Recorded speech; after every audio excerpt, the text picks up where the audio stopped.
Atos dos Apóstolos, capítulo 2. Quando chegou o dia de Pentecostes, estavam todos reunidos. De repente veio do céu um ruído, como de vento de furacão, que encheu toda a casa onde se alojavam. Apareceram línguas como de fogo, repartidas e pousadas sobre cada um deles. Encheram-se de todos do Espírito Santo e começaram a falar línguas estrangeiras, conforme o Espírito Santo lhes permitia expressar-se. Moravam então em Jerusalém judeus piedosos, vindos de todos os países do mundo. Ao ouvir-se o ruído, reuniu-se uma multidão e estavam espantados, porque cada um ouvia os apóstolos falando no próprio idioma deles. Fora de si, pelo assombro, comentavam: Não são todos galileus os que falam? Como então os ouvimos cada um em nossa língua nativa? Partos, medos, elamitas, habitantes da Mesopotâmia, da Judéia e Capadócia, Ponto e Ásia, Frígia e Panfilha, Egito e distritos da Líbia junto a Cirene, romanos residentes, judeus e prosélitos, cretenses e árabes. Todos os ouvimos contar em nossas línguas as maravilhas de Deus.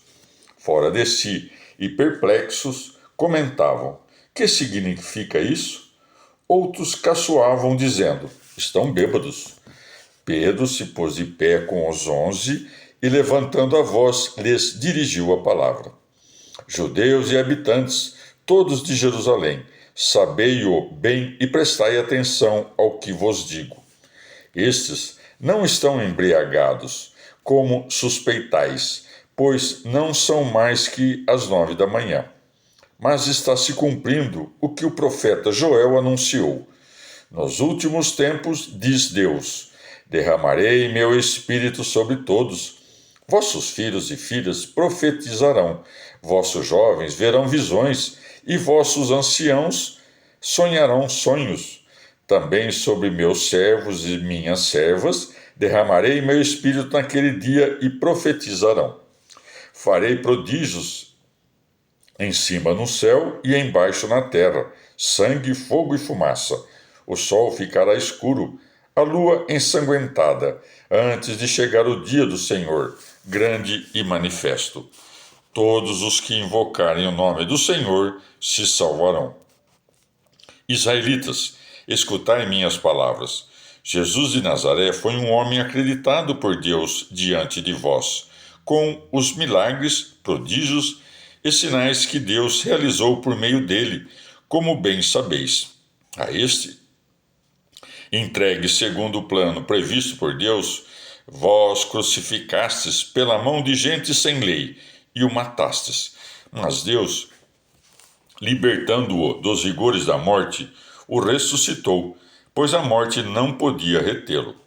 O próprio Davi diz dele: Ponho sempre diante de mim o Senhor. Com ele à direita não vacilarei. Por isso, meu coração se alegra, minha língua exulta, e minha carne descansa esperançosa, porque não me deixarás na morte, nem permitirás que teu fiel conheça a corrupção. Tu me ensinarás o caminho da vida, me encherás de alegria em tua presença. Irmãos, posso dizer-vos com toda franqueza: o patriarca Davi morreu e foi sepultado, e o sepulcro dele se conserva até hoje entre nós. Mas, como era profeta e sabia que Deus lhe havia prometido com juramento que um descendente carnal seu se sentaria em seu trono, previu e predisse a ressurreição do Messias, dizendo que não ficaria abandonado na morte, nem sua carne experimentaria corrupção. A esse Jesus, Deus ressuscitou, e todos nós somos testemunhas disso. Exaltado à direita de Deus, recebeu do Pai o Espírito Santo, prometido, e o derramou. É o que estais vendo e ouvindo. Pois Davi não subiu ao céu, mas disse o Senhor ao meu Senhor: Senta-te à minha direita, até que faça de teus inimigos estrado de teus pés. Portanto, toda a casa de Israel reconheça que a este Jesus que crucificastes, Deus nomeou Senhor e Messias. O que ouviram lhes tocou o coração, e disseram a Pedro e aos outros apóstolos: O que devemos fazer, irmãos? Pedro lhes respondeu: Arrependei-vos e batizai-vos, cada qual invocando o nome de Jesus Cristo, para que sejam perdoados os vossos pecados, e recebereis o dom do Espírito Santo. Pois a promessa vale para vós e vossos filhos e para os distantes, a quem o Senhor nosso Deus chama. Com muitas outras razões, os conjurava e exortava, dizendo: Salvai-vos, afastando-vos dessa geração pervertida. Os que aceitaram as palavras dele se batizaram, e nesse dia umas 3.000 pessoas se incorporaram. Eram assíduos em escutar o ensinamento dos apóstolos, na solidariedade, na fração do pão e nas orações. Diante dos prodígios e sinais que os apóstolos faziam, um sentido de reverência se apoderou de todos. Os fiéis estavam todos unidos e possuíam tudo em comum. Vendiam bens e posses e os repartiam segundo a necessidade de cada um. Diariamente, acorriam fielmente e unânimes no templo. Em suas casas partiam o pão, compartilhavam a comida com alegria e simplicidade sincera. Louvavam a Deus e todo o mundo os estimava. O Senhor ia incorporando à comunidade todos os que iam se salvando. Palavra do Senhor. Comentário: Atos dos Apóstolos, capítulo 2. Bíblia do Peregrino, por Luiz Alonso. Versículos de 1 a 13. Liga-se com Lucas 24:49. O dom do Espírito é, segundo João, consequência da glorificação de Jesus. Prometido, 14:17, e entregue, 20:22. No relato de João, a entrega tem certa intimidade, embora bom com ressonâncias de criação. Lucas apresenta em cena, dramaticamente, o acontecimento transcendente. Com o seu adiamento, obtém tempo para a preparação comunitária e a reconstituição dos 12. Propõe como data a festa das semanas, ou seja, as 7 semanas depois da Páscoa, o 50º dia, em grego, Pentecoste, Êxodo 34:22, Números 28:26. Anteriormente, festa da oferta de primeiras espigas, mais tarde unida à recordação da aliança do Sinai. E descreve a vinda com imagens clássicas de teofania, os efeitos à semelhança de alguns antecedentes. Do Antigo Testamento, temos de recordar o dom do Espírito ao rei, Saul, 1 Samuel 10:6, Davi, 1 Samuel 16:13, ao Messias, Isaías 11:2. Pelos elementos narrativos, deve-se destacar a partilha do Espírito entre os 70 colaboradores de Moisés, Números 11. Aí Moisés expressa o desejo de uma infusão do Espírito para todo o povo, desejo que Joel converte em profecia, 3 de 1 a 5. Nessa cena, e no caso de Saul, o Espírito manifesta sua presença, com sinais orgiásticos ou estáticos. Entre os símbolos apresenta o vento, porque em grego Espírito é a mesma palavra que vento, conforme João 3:8, e o fogo, elemento da divindade. Vento teofânico, Isaías 30:27, Ezequiel 1:4, 3:12, fogo, Salmo 18:13, 29:7, 53, 97:3. Línguas de fogo é metáfora visual, Isaías 5:24, que aqui adquire valor simbólico porque o dom do Espírito visa a proclamação do Evangelho e se manifestará em fenômenos de linguagem. As línguas do Espírito se repartem, como em Números 11. O Espírito repousa estavelmente, como em Isaías 11:3. Versículo 2. Por mais que estivessem esperando, o estrondo chegou de repente e enche toda a casa. Talvez signifique que é ouvido em toda a casa. Versículo 3. Um só Espírito pousa e se distribui. 1 Coríntios 12, 11. Versículo 4. A informação sobre a língua não é coerente. Aqui se diz que falavam línguas estrangeiras, capacitados pelo Espírito. Mais abaixo, o povo diz que falam numa língua, a própria, mas que cada um a entende na sua, como numa milagrosa tradução simultânea. Versículos de 5 a 8. A cena anterior era imaginada numa sala a serviço dos presentes. De repente, os apóstolos se encontram como num cenário ante um público numeroso, formado de judeus piedosos ou devotos, procedentes de toda a diáspora e estabelecidos em Jerusalém. Uma reunião como a anunciada pelos profetas Isaías 26, 13, 49, 22, 60, 4 e 9 e Zacarias 8, de 7 a 8, com caráter mais ideal que real. Os perfis aqui se confundem, porque o narrador supõe muitas coisas ou delas se despreocupa. Se residiam em Jerusalém, não entendiam o aramaico? Por que o estrondo os congrega todos nesse lugar? Quando os discípulos começaram a falar, a primeira reação é de admiração diante do prodígio, algo sem precedentes na tradição bíblica. A língua dos apóstolos torna-se universal, como a do céu, Salmo 19. A divisão e dispersão de Babel, Gênesis 11, inverte a direção. A diáspora judaica convertida será o primeiro círculo concêntrico da confluência para o alto do monte, Isaías 2, de 2 a 5. O segundo círculo serão os prosélitos, versículo 11. Versículos de 9 a 11. A lista, metida à força na pergunta dos presentes, quer dar impressão de pluralidade e totalidade.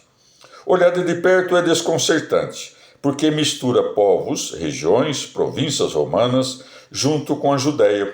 Cretenses e árabes poderiam abranger Ocidente e Oriente. Versículos de 12 a 13. A segunda reação é divisão de opiniões entre a perplexidade e a zombaria. Fácil recurso para desqualificar o que não se entende, conforme 1 Samuel 1,14. Do ponto de vista narrativo, a zombaria serve de transição. Versículo 14. O discurso de Pedro é solene e importante. É o primeiro pronunciado depois de receber o Espírito. A imagem de Jesus que, depois de receber o Espírito no batismo, pronuncia um discurso programático na sinagoga de Nazaré. Lucas 4. É o primeiro de uma série de discursos semelhantes. 3 de 12 a 16, 4 de 8 a 12. Embora elaborado pelo narrador, parece refletir um modelo de pregação primitiva aos judeus. Divide-se comodamente em duas partes, marcadas pela dupla introdução, versículos de 15 a 21 e 22 a 36. Pedro fala de pé, à maneira dos oradores gregos. Levanta a voz como requer o público. Pede atenção como qualquer outro. Isaías 1, 10, 28, 23, Salmo 49, 2. Para uma mensagem importante. Versículos de 15 a 28. Dedica a primeira parte a explicar o que está acontecendo, negando a explicação superficial da embriaguez e propondo a explicação justa que, para um auditório judeu, consiste em apresentar o fato como cumprimento de um texto profético da Escritura, Joel 3, de 1 a 5. O narrador não tem escrúpulos de pôr na boca de Pedro, que fala em aramaico, a tradução grega dos 70. Versículos de 7 a 21. O texto citado pertence à seção escatológica de Joel, texto pós-exílico. O profeta transforma em profecia de futuro aquilo que era desejo ou sonho na boca de Moisés. Números 11, 29. O dom do Espírito será para todo o povo, sem discriminação de idade, sexo ou condição.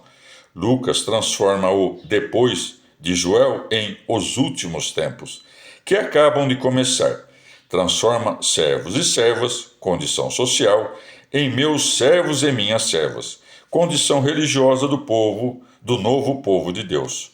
Os prodígios cósmicos são mantidos, embora a realidade os tenha traduzido em vento e fogo celestes, não aterradores. O último versículo de Joel adquire um peso novo no contexto. Ressoa com força a extensão universal, e o nome que se há de invocar é o de Jesus. Versículos de 22 a 36. Dirigiu-se primeiro a judeus, versículo 14, denominação restrita. Agora diz israelitas, visando o Israel histórico e ideal. No comentário final o chama irmãos. A segunda parte do discurso, ainda com materiais do querigma, tem caráter profético. Denuncia um pecado, contrapõe o desígnio de Deus, convida a conversão ou reconhecimento. Pelo que tem de denúncia, diante da conversão, poderíamos fixar-nos no modelo de Jeremias 2 e 3. Termina em arrependimento e volta. Pelo que tem de apresentação de um personagem, poderíamos consultar textos sobre o servo. Isaías 42, de 1 a 4, 52, de 13 a 53 e até 12. Outro modelo pertinente é a pregação do Batista, segundo Lucas 3, de 17 a 18. A parte positiva se explica ou prova com dois textos de Salmos lidos como profecia, Salmo 16, de 8 a 11 e 110, 1. O primeiro é um dos raros do Antigo Testamento em que se vislumbra a vitória da vida sobre a morte. O que é vislumbrante, o orador o compreende, com uma tradição judaica, como certeza. Argumenta tomando a primeira pessoa, o eu, do Salmo, e indagando quem o pronuncia. Davi, o suposto autor? A história o desmente, porque Davi morreu e seu sepulcro é conhecido e venerado. Então o pronuncia o futuro descendente prometido a Davi, segundo 2 Samuel 7, de 12 a 13. O segundo salmo canta a exaltação de um rei, como rito de adoção divina ou como imediata consequência. O orador argumenta de modo semelhante, identificando a segunda pessoa. Não pode ser Davi, é seu descendente. Outro uso do mesmo texto nas disputas do templo, Lucas 20, de 42 a 43. Versículo 22. Começa a apresentação de um personagem, não uma teoria, identificado com nome e procedência. Na época em que Lucas escreveu, os judeus já caracterizavam os cristãos com o apelido de nazarenos. As credenciais desse homem, que devem ter sido válidas para vós, pois vinham de Deus, eram milagres, prodígios e sinais. Um trio convidativo, Lucas 19, 37, no qual ressoam as ações de Deus no Antigo Testamento. Deuteronômio 4, 34, 7, 19 e Salmo 135, 9. Nessa primeira frase, soa uma repreensão implícita. Não aceitaram as credenciais, Lucas 11, de 29 a 32. Versículo 23. De modo conciso, contrapõe a ação humana criminosa ao desígnio divino que a engloba e dirige. Como o formulou com precisão José a seus irmãos, Gênesis 50, 20, como resulta da ação do faraó, Êxodo 9, 16. Na denúncia de tipo profético, figuram os ouvintes como autores e os pagãos como instrumento executor, conforme Lucas 22, 2, com o verbo anaerein. Versículo 24. Com intervenção inesperada e soberana, Deus inverte o resultado. As dores de parto, da morte, são tradução aproximada da expressão hebraica, laços da morte. Salmo 18, de 5 a 6 e 116, 3. Morte como personificação poética ou divindade infernal. Isaías 22, 15, Jeremias 9, 20, Salmo 49, 15, Jó 28, 22. Não tinha poder para reter Jesus em seu domínio. Versículos de 25 a 28. Em Atos 13, 35, Paulo cita o penúltimo versículo do Salmo. À luz da ressurreição, Várias expressões adquirem nova força. Não vacilarei. Alegria plena, o descanso da carne. O grego traduziu cova por corrupção, sem mudar o sentido. Versículo 29. Chama Davi patriarca à semelhança dos antepassados das 12 tribos. E o chama profeta, aludindo talvez a 2 Samuel 23, 2, e segundo velha tradição que sobreviveu durante séculos. Os padres gregos chamam Davi o profeta. Estava sepultado na chamada cidade de Davi, 1 Reis 2:10. Versículos de 20 a 32 identificam o ungido, igual o Messias com o descendente legítimo prometido por Deus. O passo seguinte consiste em identificar o descendente Messias com Jesus, e isso compete às testemunhas da sua ressurreição. Lucas 24, 48. Versículos de 33 a 35. Segue-se a nova etapa, segundo a concepção de Lucas, a exaltação, ascensão de Jesus para sentar-se à direita de Deus, de onde envia o Espírito. Nessa etapa se encontram todos.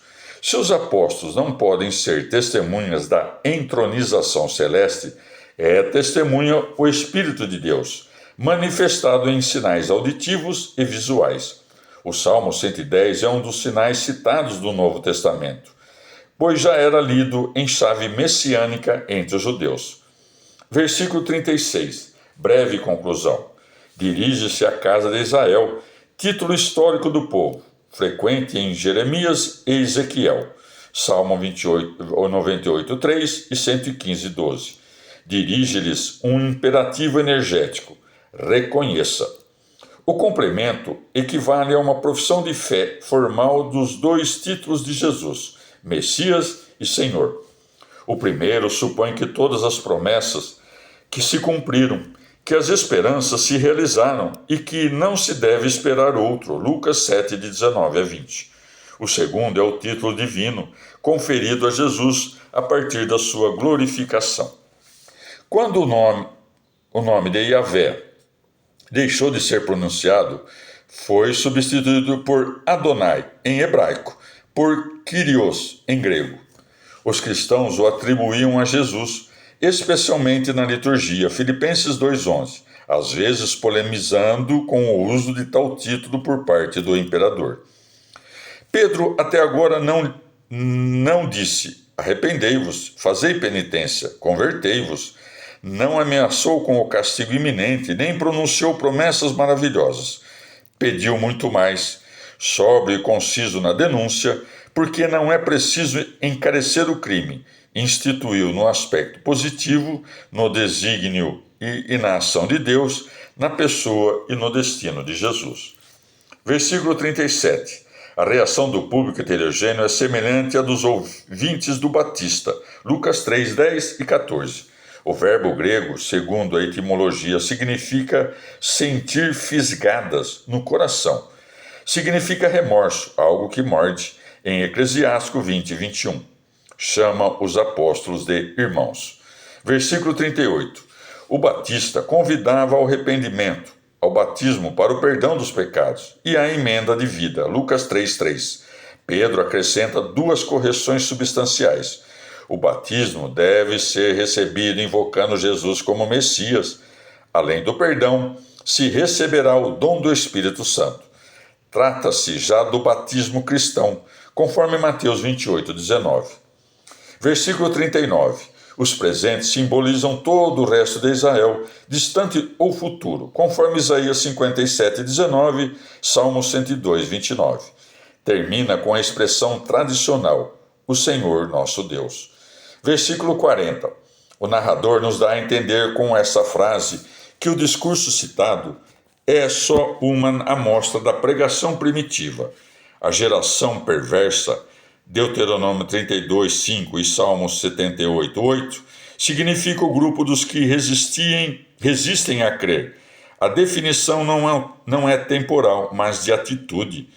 Pode-se comparar com os filhos degenerados de Isaías 1:4 e com o convite a sair da Babilônia, de Jeremias 58 e 51:45. Versículo 41. O número quer sublinhar o efeito da pregação sobre a ação do Espírito, o crescimento inesperado da comunidade fiel. Versículos de 42 a 47. Esse é o segundo sumário do livro, apresentado como o efeito imediato do dom do Espírito. Seguir-se-ão 4 de 32 a 35 e 5 de 11 a 16. Um ato único desemboca na vida comum e cotidiana. Ao dar-nos uma descrição do estilo de vida, o autor nos indica ao mesmo tempo os fatores que expressam e mantêm essa vida. Tem um forte sentido de comunidade a ponto de partilhar os bens, segundo o critério ideal de dar a cada um segundo sua necessidade.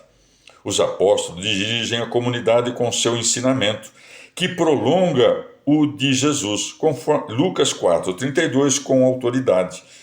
Entre as práticas se destacam a oração no Templo de Jerusalém, como continuidade com o passado, a Eucaristia, fração do pão, em casas de família, como celebração nova e específica, Lucas 22,19, o mandato de Jesus. A refeição em comum pode ser o ágape, que precede a Eucaristia. Os apóstolos continuam realizando prodígios, como Jesus, Lucas 19,37, que provocam em todos um sentido de reverência, como na cura do paralítico, Lucas 5,26. Por ora vivem em paz com os de fora e são estimados, e por obra de Deus, a comunidade dos que se salvavam continua crescendo.